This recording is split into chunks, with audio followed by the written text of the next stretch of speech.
Hey everyone, welcome back to Sophomore Citizens. So, Liesel, you have things you'd like to share with us? I do. So this is a follow-up from one of our very earliest episodes where we talked a little bit about our dog, Tallulah May. She's a beautiful 15-year-old Yorkshire Terrier.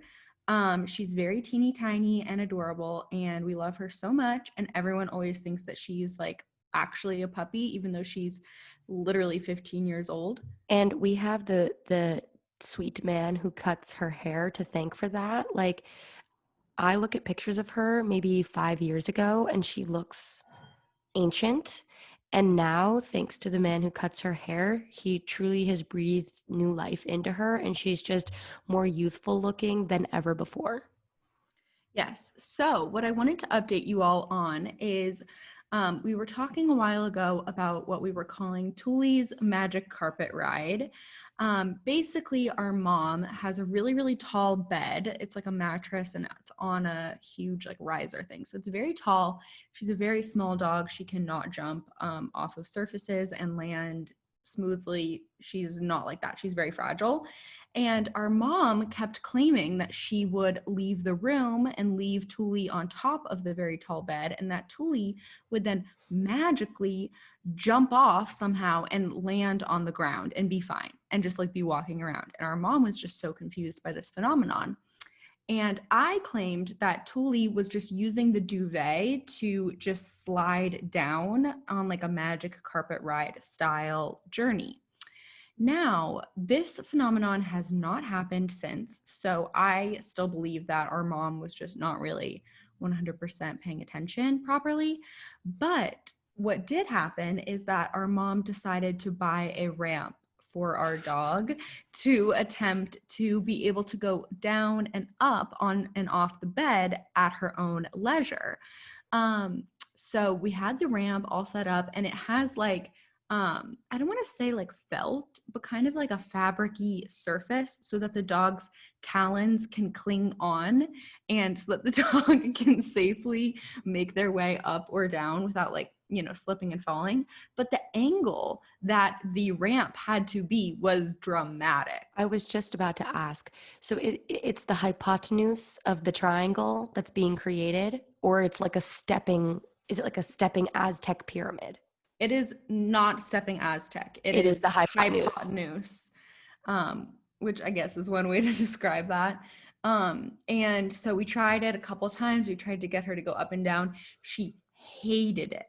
Terrible, awful, not about it. I suggested putting some food or treats at the bottom and then at the top to see if we could get her to go up and down. But my mom immediately rejected that and said, you know what, this isn't going to work, and has decided to just lower her bed down to the ground. So she's going to get rid of the part of the mattress that makes it really tall and just have her mattress be on the floor. And I guess that's the solution to Tallulah's magic carpet ride. But I just wanted Well, to I'm so update. glad that Tuli is being treated like the princess she is. And I also thank you for the update because I know that I have been very interested in Tuli's magic carpet ride. And I'm sure all the listeners, all the way back from that episode, have been wondering how she's doing, what she's doing, and what's going on there. listen, I have a question though.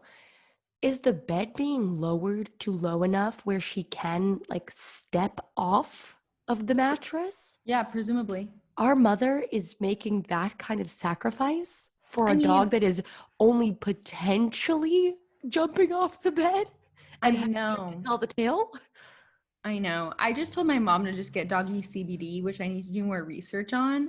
Dude, our doggy probably has so much anxiety. She needs the doggy CBD. I know she's so anxious all the time. So I'm saying, like, let's try out the doggy CBD before we, lower your bed. But that's just not where we're at right now. So that's the update. And maybe I will give another update if anything else changes. But right now, Tallulah May, she is thriving. She's 30, flirty, and thriving. And yeah, she's living her life like, the princess and the sovereign that she is. Wonderful. Thank you so much for sharing that with us, Liesel. So today's episode is another callback to an earlier episode, episode number for the Polypod, all about love and romance. So today we are doing Polypod Part 2, again, all about love and romance. First, we will be revisiting our first topic from the original Polypod. Liesel, would you like to explain? Yes, so I will reiterate from the first edition of the Polypod my theory about there being two types of people in this world: relationship people and single people. And I want to talk about the response that we've gotten from this concept, the various opinions and takes on this, people trying to categorize themselves, etc. But first of all, I just want to clarify once again, like what exactly this concept truly means to me, which is that people in this world can be categorized as relationship people and single people. And this is not related to their current relationship status. This is related to the way that they relate to others and relate to being with a significant other or not, etc. So, for example, I could have two best friends, one of them always being in a relationship, hopping from relationship to relationship. The second that one relationship is done, she's already on the hunt for another one. When we go out together, she always wants to be texting her partner. She wants to go home early to be with them. She's not exactly that down to like have a crazy fun night. Versus another girl who maybe is in a relationship, but she doesn't really seem that attached. She's not worried about texting that person all the time. She's not worried about communicating with them all the time. She wants to go out. She wants to stay out. She wants to have fun. She maybe has a bit of a wandering eye. She's looking at other people, and she just doesn't necessarily seem like she's in a relationship, even if she is. So those are kind of the two general categories. And obviously, I'm being very dramatic when I say that there's only two types of people in this world, because, especially on this Zoom in particular, in this group of girls, we have one girl who is sort of an enigma in these two categories. And that's the first thing that I would like to bring up once again and talk about. And Lily, how have people in your life tried to categorize you, and how have they responded to this topic? So I've gotten a lot of commentary on this. All of the people who know me personally that listen to the podcast have been like, where do we put you? Because you're saying that you support this two categorization theory, but we can't place you. And it is very hard for me to place myself. But I think that after some reflection, thinking about it, talking to so many people that had thoughts on it, I have chosen to place myself as a relationship person. Now, I think this is worth saying, especially because I am not and never have been in a serious relationship, but I would still, if I had to pick, put myself in that category. So I do think that goes to support Liesel's theory of this two categorization thing further, because I'm someone who my relationship status doesn't match up with my identity. So that's what I say. And the reason that I've come to believe this about myself is because of something that Liesel mentioned in the Polypod, which was that it has a lot to do with how you view relationships and whether you view yourself as a half and your other partner as another half, and you two come together to make a whole, or if it's two wholes coming together to make one larger whole. And I think that I view myself as a half searching for another half. Not that I don't feel complete, secure, and wonderful as an independent human being, but I do think that when I'm in a relationship one day, that is how I will view it, and that is what I am seeking for. So that's how I've come to categorize myself. I feel like this entire system is based off of some general criteria. And it's a matter of like, yeah, maybe you check a few boxes on one and then maybe one or two on the other. But it's really just about generalizing which category you fit into. Like, for example, yesterday I was speaking to a friend and she even brought up this topic, speaking about another friend saying, oh, yeah, Sarah, let's say this is not her real name, Sarah is the type of girl who's like always in a relationship, hopping from boyfriend to boyfriend, but is very likely to, go out with her friends and not be super like, dependent on the boyfriend or always wanting to be in communication with the boyfriend, which are two pretty contrasting criteria based on the categories. So it's like, personally, I don't have more details about Sarah's lifestyle, how she is in a relationship. So I can't diagnose her as one or the other. But I think that it's important to recognize that, like, you might fit some criteria of both. Totally. And I think that like at the end of the day, you have to decide this label for yourself. And I like that Lilly brought up the word identity because it truly is about how you identify yourself in the world and how you view your own status. And I think that like as much as our friends can try to place us in categories or tell us what we are, like we're the only ones who know how we kind of view this. And I also think like with what Lilly brought up about the halves of a whole or two wholes coming together, which I think was originally Gigi's idea. I think that it also kind of relates back to the idea of soulmates, which is something I would love to know what you girls think about. And I imagine that the two different categories would kind of have slightly different opinions on soulmates. What do you guys think about soulmates? So, my thoughts on soulmates, not groundbreaking by any means, but it's my understanding that the two general schools of thought around soulmates are that either like there is one singular person that you are destined to be with. And if you find yourself in a relationship with someone who is not that one person that was specifically crafted for you, you will never like be satisfied. Like you'll constantly be in search of that correct person until you actually find that correct person. And by contrast, there is the idea that, there's any number of soulmates that could be out there that you could be wonderfully, perfectly happy with, that you are compatible with, and that, maybe speak to different parts of your personality or make you feel just as much yourself and just as much loved and validated as any of the other potential soulmates. So I personally tend to agree with the latter. I think that it is kind of, personally, I'm not one to believe that there is like a perfectly created person that you are fated to be with. I think it's more so just like maybe also at different points in your life, there could be different soulmates or soulmates that don't even have to be romantic necessarily. They can be people that come into your life, serve an important purpose, and then maybe they're out the next day. Who knows? But I definitely tend to take a more fluid approach with soulmates. So I see soulmates similarly, but I would say like a little, like a step up from you, G. I first of all, I think that you have soulmates for different categories. So like I think that you have friend soulmates, and then I think you have love soulmates, and then maybe there's another type, but not that I can think of. So I definitely think there are two categories. And I don't think you have one soulmate that you are destined to spend the rest of your life with.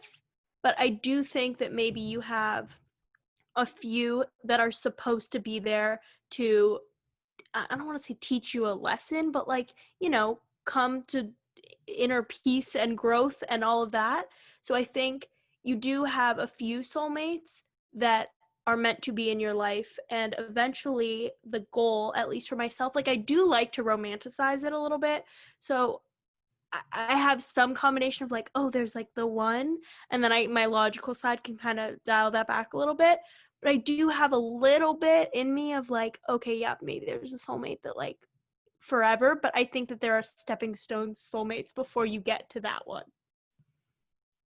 And I think that like that sort of mentality totally solidifies you, Lilly, into the relationship type person category. Because like for me, I kind of view relationships more as like a commitment. It's something that you have to like put a lot of work and effort into, like being with someone for the rest of your life. Like I don't necessarily have as much of a hopeless romantic view of marriage. Like, I totally think that, you know, love is real, and like you can fall in love with all kinds of different people out there, and maybe you do have like a soulmate. But as far as like coming together and being in a relationship for your entire life, like I feel like it has so much more to do with being committed and being willing to work on, you know, growing together instead of growing apart, than it does about like having this person who perfectly like meshes with your personality, and that it's like a perfect match, or that someone is there to like teach you a specific lesson in your life. Like I think it's more about just like learning and growing and working together. I feel like this is also kind of coming back, or like it's connecting in my mind to growth mindset versus fixed mindset. Fixed mindset being the equivalent to like you have a perfectly crafted person for you. And growth mindset is like there is a person that you're compatible with, but you have to put work into to continue a, you know, healthy relationship with for the long term. And so I do think that like it's all a matter of, it's a lens that you see this through. Like I can understand what you had said, Lily, about like how you identify, and Liesel, you know, reaffirming that. But I think the wording that resonates most with me is like it's a lens to view relationships through. And I think that another thing that I wanted to bring up about the response to the relationship versus single debate is just how much of a sophomore phenomenon I believe this to be. I think that for people who are in the later stages of their life, they have not taken to this concept well, in my opinion, or really like understood it or had it resonate with them. Whereas I feel like people in our age group, college and 20s age group, get it a lot more. And I feel like it's something that like once you have this idea in your mind and you're having conversation about various people in your life, like you can genuinely be like, oh yeah, she's being like such a relationship person, or she's being like such a single person, you know? I've especially seen this when talking about my parents, who were two people that were, I'm not going to say outraged, but my dad especially was like, what are you talking about? I don't believe in that. No. And then that led me to think more about like maybe how I would categorize my parents, which brought up an interesting thing that I had not thought about when we talked about this the first time, which is that what happens when you have, let's say, a whole, so like a single person, and a half, a relationship person, and they come together to make, I mean, obviously a whole. I'm not saying there's anything wrong with their relationship, but like 1.5, like that's kind of interesting to me. I had not thought about that before at all. I cannot believe that this is the first time this is coming up, because that is such an important thing to address. Part of me wants to say like that relationship won't work out. But at the same time, something we even addressed in the first episode that we talked about this is that, like, past the age of 30, let's say, like, that's a general estimate, people are settling down and this no longer really applies. So I feel like if a 1.5 relationship were to make it to marriage, I think that reasonably, you know, they're both like it's the marriage is the equalizer, where it's like, okay, now you're doing your own thing and you're old now. So sorry, you're no longer a sophomore citizen, or, you know, go into these two categories.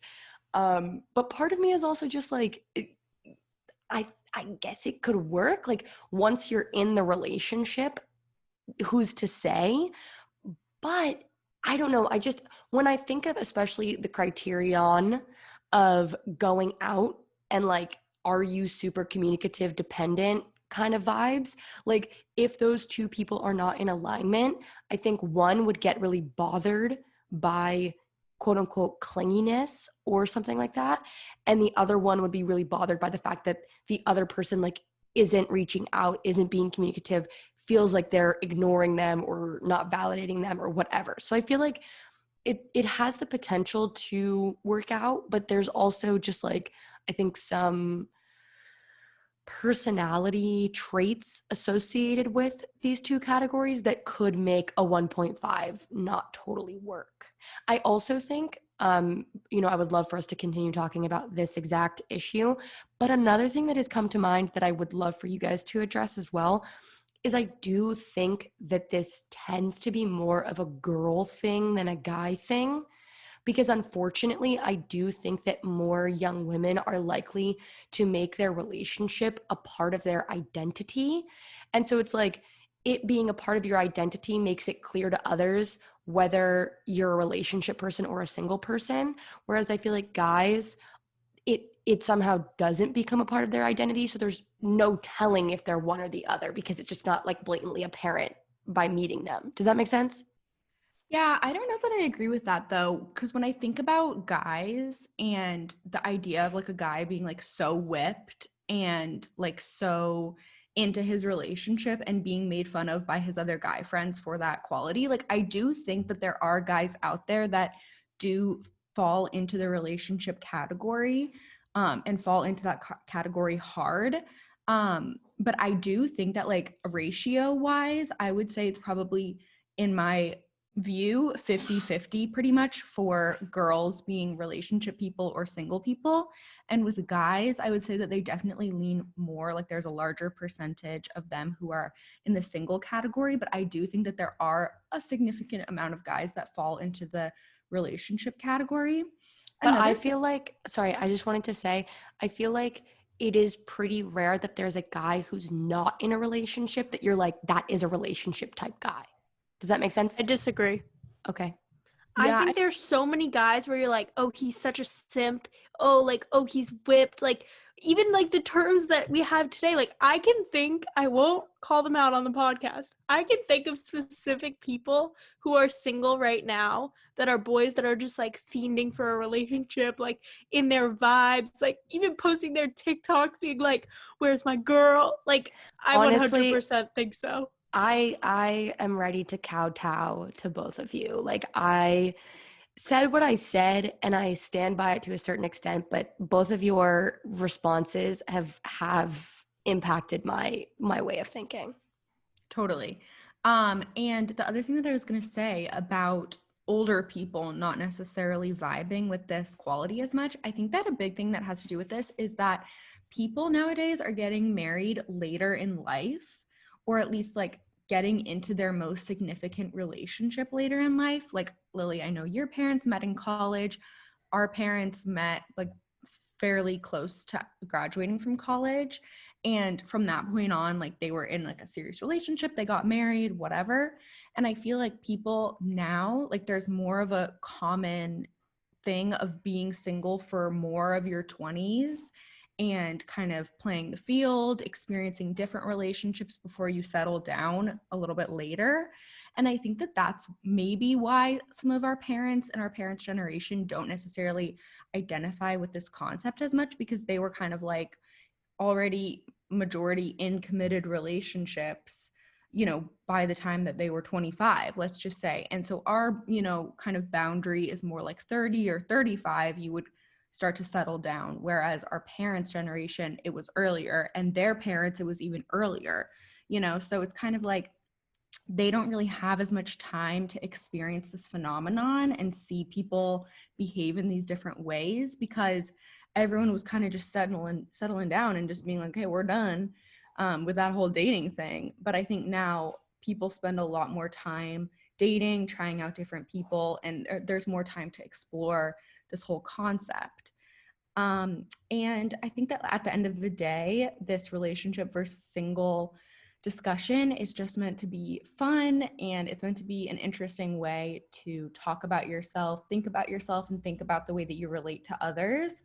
And I'm glad that we've gotten such a response from this topic. And I hope that people continue to discuss this with us and with their friends and with their family, and try to figure out where they kind of fit. All right, so now we will get into my topic for today, which is the concept of ugly cute. Now, this is a concept that I personally feel strongly about, and I think many other young women feel strongly about as well. There are many aspects for us to uncover, but I guess we'll just start off with our general thoughts and feelings towards ugly cute. The first thing that comes to mind when I think of ugly cute is like nerdy cute, which is something that I see as a very real thing for myself and other young women. But if the question is whether or not I like see ugly cute, no ugly cute, am friends with ugly cute, yeah, absolutely. I think it's 100% a real thing that I have experienced before. I think that one of the pivotal people in my life that kind of brought ugly cute to the forefront for me was Adam Driver. I think that he's like a perfect example of someone who his facial proportions, his hair, everything about him is not exactly Brad Pitt, let's just say. But there's something about him that he's so cute, and especially on Girls, if you watched that show, like there was something about his character and the way he was and the way he talked and just like everything about him that was just really, in my opinion, ugly cute. So I feel positively towards ugly cute. And I think that like in general, I think that people who have like a perfect look about them, or like don't have any flaws in the way that their like faces or their appearance in general, like I'm not super attracted to that, or I don't think that's necessarily like the coolest thing. Like I think when people have unique traits that aren't necessarily like conventionally beautiful, like for example, like a slightly bigger nose or like crooked teeth or like a gap in your teeth or something like that, like I kind of like things to not be perfect. I do not think Adam Driver is ugly cute. I think he's ugly, ugly. I'm sorry, but I do not see that with him. But other than that, Liesel, I agree with you. And something that you brought up that I especially thought was relevant was, okay, not in a way of like I'm gonna stare at someone, but like if I'm attracted to someone and I'm going to spend a lot of time with them and clearly I'm looking at their face regularly, I don't want them to just be like plain and boring. Like I'm not saying I want like some, I don't know, like actually ugly, but like I'm not mad at them like having some uniqueness that wouldn't classify them as cute. Like I want to be looking at something interesting. Well, So I also, listen, I have a question that I need to ask, which is, do you think ugly cute has more to do with just appearance, or it has more to do with appearance plus personality, aura, energy, vibes? I think that already in my answer, I made it pretty clear that I think it has to do with vibes as well. Because as I was saying with Adam Driver, it had to do with his character, his personality, the way that he was, like it just made him cute. I think that a lot of the time, the ugly cute, it has to come with like a cute, charming personality. Like if you're ugly cute and your personality is ugly, like it's probably not gonna go great. But Well, like even if you're if the you're if you're cute and your yeah, personality if is you're ugly. exactly, if you're Adonis or whoever, who's okay, fine. If Gigi's you're been reading too much Percy Jackson. if you're Brad Pitt, let's say, and you have like a bummy personality, you're not friendly, you're not fun, like you're just the worst. Like, sorry, you're shit out of luck. Totally. I also think that I started this by saying the first thing that comes to mind with ugly cute is like nerdy cute, which is something that I see all the time. And that inherently is about your personality. So I think the two are intertwined 100%. But again, like, let's think about cute. We'll go back to Brad Pitt. But Brad Pitt is like super nerdy. Like, that's not ugly cute. Do you know what I'm saying? Like, he's still cute, but his personality is like not necessarily what you'd expect of Brad Pitt. But to me, that's not ugly cute. I Yeah, I agree. think I agree. It can't you can't be cute and be ugly cute. Like that's obviously not gonna happen. You have to be physically in your appearance ugly cute and have a cute personality in order to get any of our attention. Lily, because you said that Adam Driver in your opinion is ugly instead of ugly cute, I want to know who your celebrity ugly cute would be. I knew that was coming, so I've been trying to think about it, and I need just a few more seconds, and then I'll get there. But I promise I'm brainstorming. Gigi, do you have any examples of ugly cute? Um, Other to Adam be Driver? honest, I mean, like, I would say maybe Chris Martin, lead singer of Coldplay. He's not like bad looking by any means, but he's also not like, he's no Brad Pitt. And his personality is so like funny, goofy, whatever, like all over the place, spunky. at least from what I've seen of him. So to me, he's a great example of ugly cute, where he's not super conventionally good looking, but not ugly by any means, and then has a fun personality. Totally. And I think that musicians, especially, are a category of people who pull off ugly cute very well, because musician is obviously an archetype of guy that personally I find very attractive. And I think that like a lot of girls and women and men and people find attractive is like being musical and being a musician, especially like on stage or like in front of other people. There's something very attractive about that. And I think that, Gigi, this also goes back a bit to fashion and the way that people dress, and obviously boys and their shoes and what shoes they choose to wear. Like, in my opinion, ugly cute works best when they have a cute sense of style. And if they're ugly cute and they like don't really dress to impress, it's going to be a little bit more difficult. Okay, I have mine, and it's a little bit radical. And Liesel's discussion of musicians and style and all of that is what triggered it. Okay, I think the two of you are really gonna be shocked. My answer is Quavo. Okay. But basically, like he's someone who, when I see him like at the Grammys, for example, he's not like conventionally attractive, but I want to look at him because he's interesting to look at, and he's so like smiley and dresses cool, where I'm like, okay, I'm kind of into it, but like your face and your proportions are not. Your hair, like, there's a lot of So things I would fix. listen, this I think brings up an interesting aspect of ugly cute, which is that like my typical understanding of ugly cute is like, because he's not the best looking guy in the room, he Liesel's just brought up a photo of Quavo for us to all just be reminded of his looks.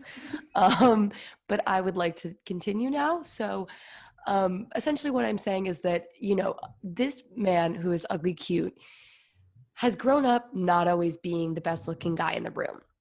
So his personality oftentimes kind of reflects that. Like he might not be the most confident or like the most you know, out there guy, I guess. And I just feel like Quavo doesn't give me meek vibes whatsoever. And I'm not saying you have to be meek to be ugly cute, but there is kind of an association of like, you're not the most confident out there person, but also sometimes you are. This is what's so difficult. Like sometimes the person who's ugly cute winds up being the most confident and funny because they've never been able to get by on their looks. But like Quavo, for example, I don't see him as ugly cute. Okay, well, I honestly disagree with you. I think that the ugly cute guys are the ones that are like the funny, like, okay, this is mean, but like the funny fat kid, for example, that's like always been that.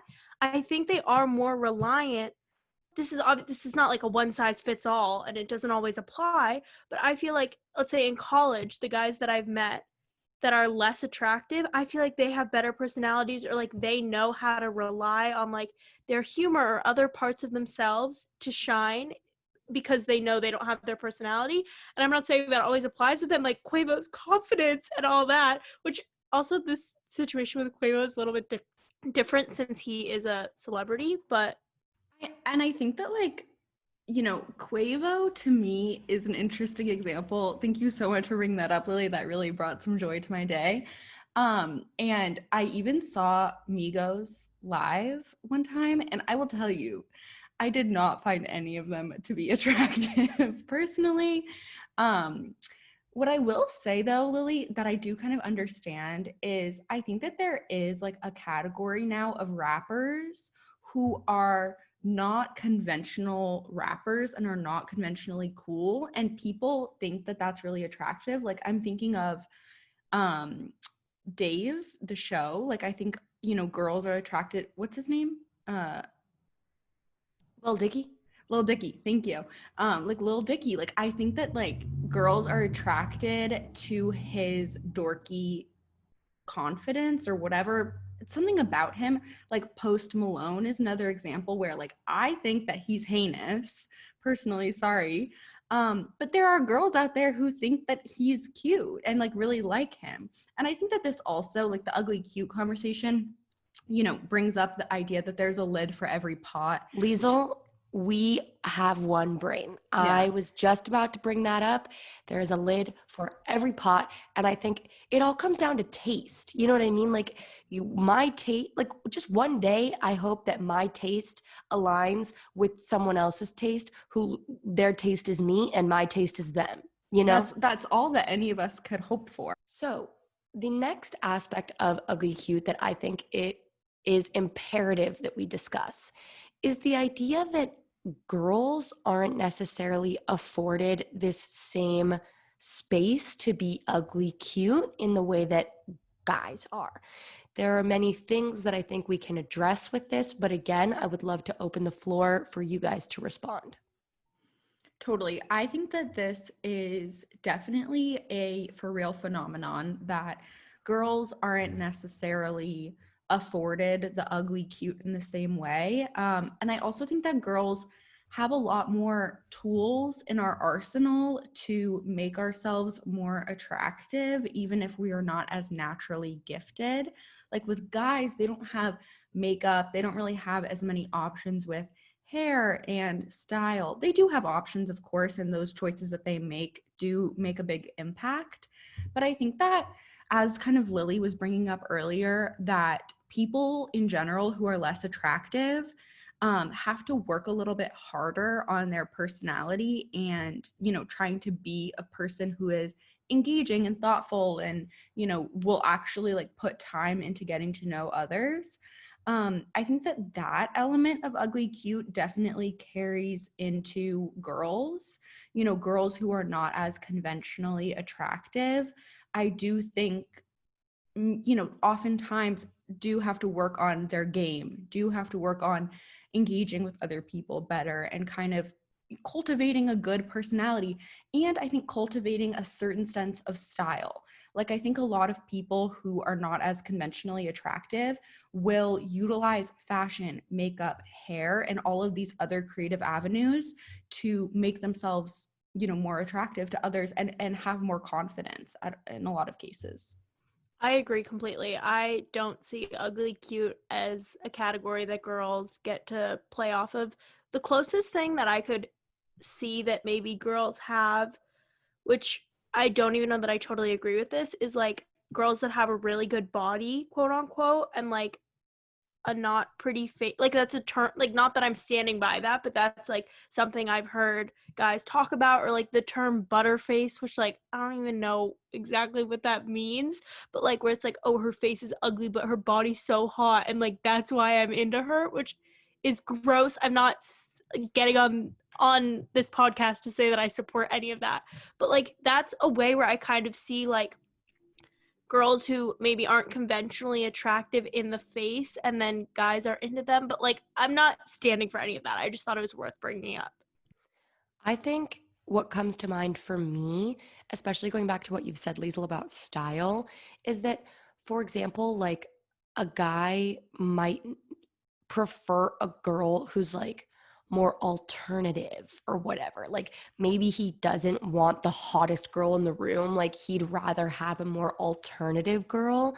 And like, I guess that's their form of ugly cute.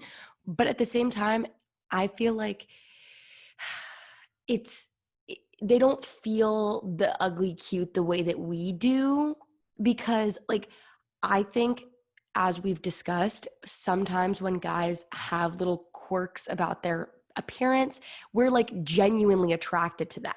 Whereas, again, kind of going back to what Lily is saying, if a girl is not like conventionally good looking, but let's say she's an alt girl or whatever, he's not going to be like, oh, I'm super attracted to those less appealing things about her. It's just like, I'm willing to, quote unquote, put up with those things that are less attractive about her because like I'm attracted to her in general despite those things.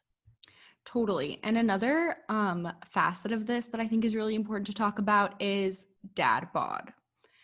There was this big phenomenon a couple years ago about, girls, women being attracted to men having a dad bod, aka being a little chubby, having maybe like a little beer belly, whatever, and that being cute and desirable. Where is mom bod?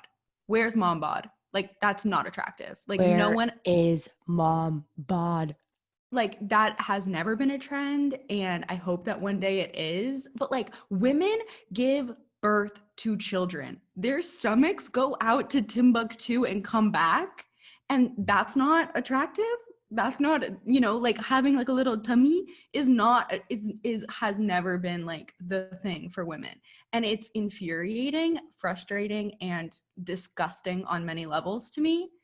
I um also think that I tend to move about the world believing strongly that women are far more beautiful than men will ever be.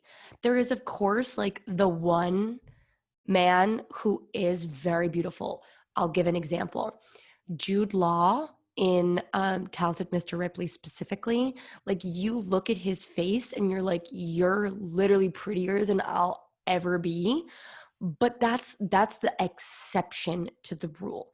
And so I think because girls already most of the time have to be like stooping down, we have more like leeway with what a guy looks like. Like we are not as physically or like, you know, visually driven, I feel like, as guys can be.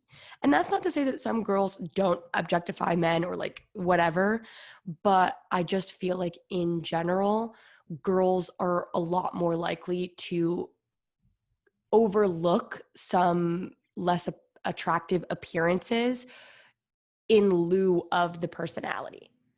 Totally. And like, look at any relationship, and I guarantee the woman or the girl, if it's a heteronormative relationship, the girl is more attractive than the guy. 9 times out of 10, like, this is the case. Like, you look at any relationship, and the majority of the time, the girl is objectively more conventionally attractive. And I think that this is like twofold, in kind of going off of what Gigi is saying, that A, girls, women in general, are just more attractive than men and boys. Just hands down, like, there's more attractive females in this world than males. And B, as Gigi is saying, that women are willing to quote unquote settle looks wise and will prioritize personality and, you know, core values more than physical appearance, whereas men and boys are less willing to compromise on physical appearance. And I also do want to like reiterate once again that we are talking very heteronormatively because we are 3 straight women. We're talking about a lot of, you know, girl guy relationships, but that is not meant to exclude any other types of relationships out there. We love and respect all types of love, and we believe that love is love, it's all equal. And also, you know, we're talking a lot about what girls are like and what guys are like in a very stereotypical way. Gender is a concept. It can be non-binary. There can be so many different types of genders, and I think that we just want to make sure that that's clear. And even though we're having this conversation that is very binary, that there are a lot of other things and genders and personalities and people out there. Totally. Thank you, Liesel, for sharing that. I do think it's important that we recognize, you know, most of the time, especially even in our first topic of this episode, we are speaking generally, we're speaking conceptually, abstractly, and it winds up being kind of stereotypical or heteronormative sometimes in these situations. But as Liesel had said, that is not meant to exclude any other types of relationships. We, of course, love and respect those people and their experiences, but we can only really speak from our personal experiences, which, as Liesel has addressed, are 3 young women who are cisgendered and straight. All right, Lily, would you please share with us your topic for today's episode? Yes. So my topic is the long disputed concept as to whether or not boys and girls can be just friends. And I first started thinking about this when I watched one of my very favorite movies, When Harry Met Sally. And for anyone who's seen it in the car, they debate it. I immediately was like, that's such a stupid debate. Of course, boys and girls can be friends. I have lots of male friends that are certainly just friends. But after having more discussions about it with some of my male friends, I soon came to understand that I'm going to make a little bit of a blanket statement here. Most boys believe that boys and girls cannot be just friends, and lots of girls are like, yeah, of course we can just be friends. So I continue to hold the firm belief that yes, we can just be friends. It doesn't have to be romantic, sexual, anything, but lots of other people disagree. So I would love for you two to tell me what you think on the matter. Yes, so I do firmly believe that boys and girls can be just friends. And by that, I mean they can and they do and they will, but it's not without its potential issues. And by issues, I mean like probably at some point in time, one or the other, and again, we're operating on the assumption that we're looking at a heteronormative pair of friends, that at some point in time, one has been attracted to the other or interested in the other. Now, maybe this is a situation where it's like only just briefly at the beginning, and then they realize, like, oh no, this is just a friendship situation, or it's like a long standing unrequited love. There's so many different versions of this situation and how it can play out. But I do firmly believe that boys and girls can just be friends. It just comes at a price sometimes. Yeah, I agree, Gigi. I think when I think about my guy friend relationships, you know, if I find the guy to be even remotely physically attractive, it's probably been a thought that has crossed my mind of being attracted to them, potentially wanting to pursue them, etc.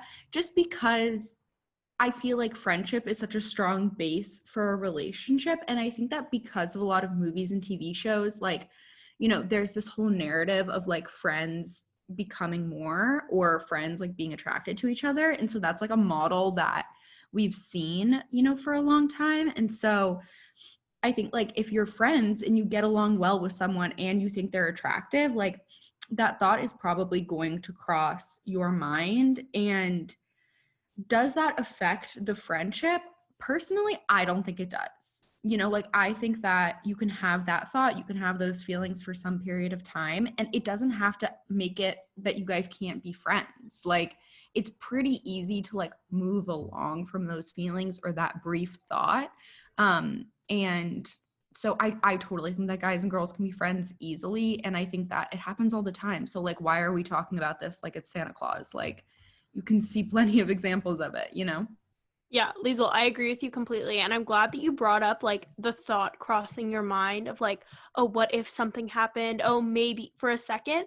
And to me, that does not disqualify friendship or anything. And I think that in the discussions I've had with males specifically that are so firmly like, no, guys and girls can't just be friends. Like every guy that you're friends with is thinking about you in a romantic way. I Okay, have a question though. I'm yeah, so sorry to interrupt you, Lily. Like, go ahead. I would assume you're speaking to boyfriends of yours. Like, are they ratting themselves out by being like, Lily, like subliminally, I've always been in love with you? You know what I'm saying? Like, I how mean, can they, honestly, how can G, they, yeah, like I how guess can they they be are saying because that and like, not realizing what they're implying? I don't know. Great point. Maybe now that we've had this conversation, I should go back and revisit those conversations I've had with them because you do bring up a great point. But when they say things like that, I think to myself like, okay, if I had one thought about someone one time that my like body naturally told me to do, like that doesn't change anything about us just having a friendship. Obviously, if it's acted on, if it plays out, I understand how that's different. But like Liesel said, like there's so many male-female relationships. How can you even say no? Like it doesn't make any sense. And just because you have a thought about someone doesn't mean that you're not friends. One thing that I do think can be very challenging is guy girl best friendships. And specifically, like if you're a girl and you're in a relationship with a boy and you also have a boy best friend or boy who you are very, very close with, I think that that can be very challenging. And I think that, like, unfortunately, the guy that you're in a relationship with might have issues with it or might struggle with it, and you might get caught in between, you know, two guys who feel some type of way about you, even if your guy best friend is truly just your friend and it isn't like that at all. I do think it can be very challenging. I'm glad you bring this up, Liesel, and I think we should also take a look at the flip side of that, which would be, as a girl, being being best friends with a guy who's in a relationship with a girl, and how the girlfriend can be intimidated by the girl could be intimidated by the girlfriend, the guy feels weird about spending time with the girl and not the girlfriend. I think it can be a very sticky situation, and I'm glad you bring this up, Liesel. I agree. That can get a little tricky. And another question I have for you guys is, what about people that are in a relationship and then are friends after? Do we think that works? That's also a disputed thing. And honestly, I know that people all the time are like, oh, you can be, but I think I'm going to take the stance that, like, I don't really think you can be just friends. You absolutely have to take time. Like, if there is any world in which you can be friends after a relationship, there must be like a period of time where you cut contact or are like very minimally interacting, because I feel like you have to break down those like associations in your brain of that person with romance and like potentially dependence or like love, you know what I mean? Like romantic love. And so I think that you have to break down those barriers in your mind before you can address a platonic relationship with that person. And if it's not handled with care, you could wind up in a really bad situation with that person, like especially if you guys aren't on the same page about the breakup. I think it would be extremely difficult to manage a healthy functioning friendship. I do also think, again, there's different levels of friendship where it's like, are you friendly with that person? Are you chill with that person? Can you hang out with them in a group setting? Or like, are you hanging out one-on-one? Like, I feel like it would be pretty difficult to have that kind of friendship with someone after being in a relationship with them. Yeah, I think personally, like, best case scenario to create like a good friendship with that person would be time, first of all. And second of all, ideally, both parties get into good, healthy, new relationships. And I think that that is a good recipe to be able to be friends, because I think that, like, if you're single and your ex is in a relationship, that's really tricky to like be in a friendship, or vice versa. And if both parties are single, I think that that also, it can be very challenging, because it's kind of like there might be a disparity in feelings still, as Gigi's saying with the breakup, like who really knows how the feelings are towards each other. And I think it's hard to be two single exes who are friends in a healthy way. But I think that if both parties can move on and be in relationships that are very healthy and stable and not jealous and not toxic, then I think that exes can be friends very seamlessly. And especially if like the two new couples that have resulted can be friendly, then that is like best case scenario for that outcome. I think it's very, very, very challenging, but I do think it's possible. Okay, I'm gonna say that I agree with that, and the firm stance I take on they can't be friends really stems from, I don't think that two people that were once in a serious relationship and are both single and, like, as Gigi said, defining friendship, I'm saying like a close friendship where they're hanging out one on one. I don't really think that's possible as two single individuals in that close. It just seems like you would end up having either an unhealthy in between friendship and dating, or you would end up dating again, or something would go off. And I know I might be wrong on that, but I'm going to say I don't think it's possible. But I think that, like, at the end of the day, with this question of can guys and girls be friends, I think that the sophomore citizens perspective is a resounding yes. Like, it's definitely possible, it's definitely a thing. But I think that it's just about like defining friendship in a way that like makes sense. You know, friendship is not 1000% platonic all the time.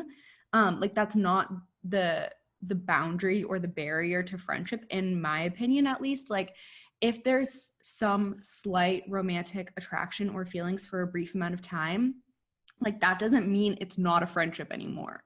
You know, that doesn't automatically turn it into like something else, you know?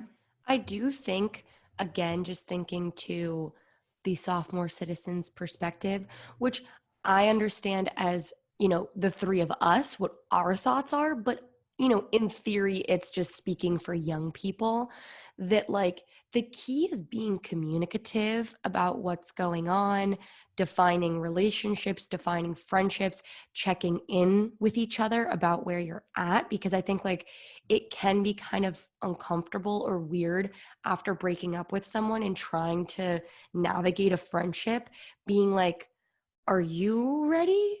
And being like, well, are you ready? You know what I mean? Like it's just a tough thing to get a gauge on because it's kind of uncomfortable to talk about.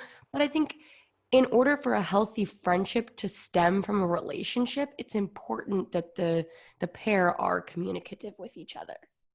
And I also think like my advice to anyone who is crushing on their friend and their friend is single is go for it. Just tell them, just see if you can make it happen. And I know that a lot of people out there who are in a friendship and then start to have feelings for that other person, they quote unquote don't want to ruin the friendship. But like if you have real romantic crushy feelings on your friend, the friendship is already, I don't want to say ruined, but like the friendship is already changed. So you might as well shoot your shot, go for it, make a move, try it out, see if it works. Because like, why just wait around to preserve like a friendship when you're like secretly crushing on them, you know? Also, just a note on that of like, oh, I like them. I don't know if they like me, which I know is a little off topic, but like, even scientifically, the pheromones, like, you don't just like a random person. Like, most of the time, you like them. There's something going on. They like you, even if it's just a little bit. And like Liesel said, you're not ruining anything.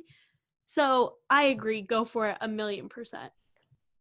With that said, we have mentioned a number of times within this topic how sometimes it's a brief moment in time that you feel like you're interested in someone or you're just attracted to them, or like we don't mean to say that in those moments like go profess your love for that person.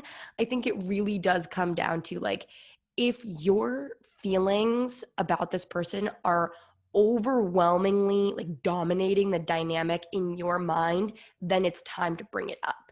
If it's something that you think is a passing feeling, wait it out, see if it passes. If it does, don't talk about it until it's been far enough in the past where you can bring it up as a funny thing, or you tell them if it continues. Those are my thoughts. And I feel like trust your instincts. Like, you know, if this is like a real crush and these are real feelings, or if this is like just a passing thought of attraction. And I would say, like, give it a month. You know, like if you are like consistently hanging out with someone and like feeling romantic vibes, you know, and feeling like a little crush on them for a solid month, like I feel like that's enough time to go for it and like let them know your feelings. And obviously it's not one size fits all. And I'm not saying that like 1 month is like this perfect amount of time, but like I really think that a lot of people, especially like young girls, will be in friendships with guys and not go for it for a long time. And I think my advice is just to go for it and try it out and see what happens. I'm sorry that I keep coming up with like counter examples to that. But another thing that I think is important to check in with yourself about is like, do I really like this person, or am I just wanting to like someone and this person's here? Or like, am I really looking for a relationship right now and I'm already friends with this person, so I feel like I could be in a relationship with them? Or do I genuinely feel these things? So like again, I'm sorry, Liesel, that I just keep coming up with like things that are somewhat in contrast to what you're saying. because ultimately I stand with you. Go for it if you feel like you have genuine feelings for a friend of yours and it has been an appropriate amount of time and everything. But I did want to just point out some of those instances that you should be cautious about. Totally. And as I said, like once again, go with what your instinct says and really check in with yourself and evaluate like with what Gigi is saying, is this real or is this just like I just want someone to, attach to and crush on. And I think that is sort of getting into another topic that we might want to talk about in a future episode, which would be all about crushes. So we would love to hear from you all if you would be interested in an episode specifically on crushes. You could comment on Instagram, you could DM us on Instagram, or of course you could email us at sophomorecitizens@gmail.com if you would be interested in an episode on crushes or if you have any thoughts on any of the topics that we brought up today. Thank you so much, Liesel. And with that, I think we're ready to get into our recommendations for this episode. So I'll throw it right back to you, Liesel. What do you have for us today? Yes. So my recommendation for this week is a brand of hair care products. The brand is called Brio Geo, and it is a Black-owned business, which is amazing, and they make really great hair products. But having gotten some of their hair products, I was inspired to try something out that's called the Curly Girl Method, which is kind of a series of steps to try to encourage your curly or wavy hair to look its best, to not have frizz, whatever. So you use certain products and you kind of dry your hair in a specific way and you kind of scrunch, you try to encourage the curls. You don't use heat on your hair, et cetera, et cetera. So I identify as having wavy hair, and I was curious to try the Curly Girl Method to see if I would have like crazy ringlets or if my hair would become super curly if I tried this method out. And what I found was that my hair looked pretty much the same, but just kind of took a really, really long time to dry. And also like the top of my hair just ended up being really flat. Because to be honest, for me, like my curly hair, like wavy hair doesn't start until like further down my hair.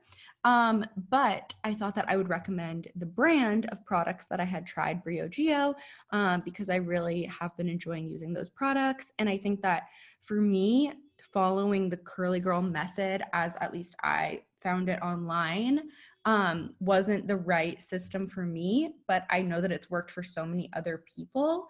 And I just want to encourage all of our lovely people out there to try out different hairstyles, try out different products, try out different methods, and see what works for you.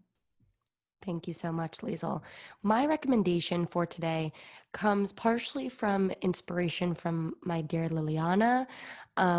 She had told us over FaceTime the other day that her and her roommates wanted to watch a series of movies, which Liesel and I then did. They had watched Ocean's 11, and so we felt inspired to also watch the Ocean's series. Unfortunately, we didn't get the chance to watch Ocean's 8 together more recently, but we did see it in theaters together, so love that. Liesel and I also watched the entirety of the Harry Potter series during quarantine. We also recently watched the entirety of the series of the Twilight Saga. Liesel and I wanted to watch the Shrek series. So there's so many different series for you all to enjoy, but I think there's something fun about getting to revisit the same characters with a new story, a new narrative, a new mission, and like getting to come around that story and that extended story with the same group of people. So I would highly recommend checking out some series, maybe on Netflix, Hulu, Amazon Prime Video, wherever you get your series. So thank you for listening to Sophomore Citizens, the podcast by young people for young people, with new episodes every Monday. Be sure to check us out on Instagram, TikTok, and YouTube at Sophomore Citizens. Send us an email, sophomorecitizens@gmail.com. And as always, be sure to leave a 5-star review.